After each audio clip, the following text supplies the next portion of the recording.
današnja celodnevna delavnica družomanije ali peke z družmi, ki smo jo organizirali skupaj s Šparklubom, je bila zelo uspešno izvedena.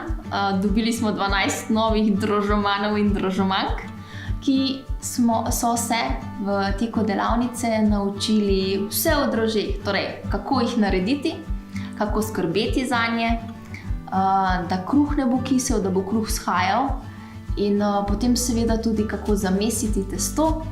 Pripravili smo 2 vrsti kruha, in sicer rženka v pekaču in ta belega pšeničnika.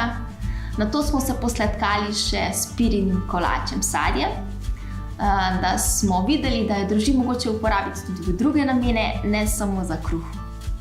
Nato smo za kosilo spekli še drož pico, to je seveda pica z drožmi, ki smo jo tokrat spekli kar v krušni peči. Za dobrodošlico nas je v Nežkini hiši pri gostilni Krištof pričakala pogača. Takšna posebna z veliko olivnega olja in z grobo soljo.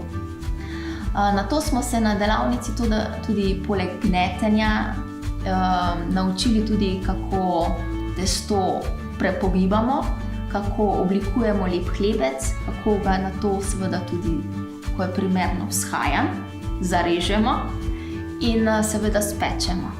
Delavnica se mi je zdela zelo fajn. Za Anito Šumar bi lahko pekla tudi cel teden, pa se ne bi povličala.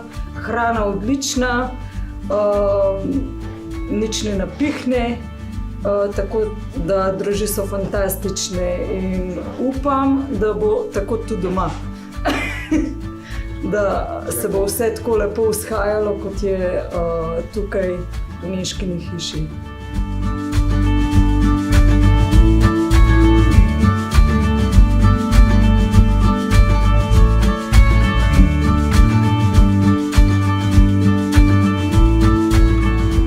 Toplo vabim tudi vas, da sami doma preizkusite tole peko z drožmi, da boste videli, da ni noben bav. Naj droži!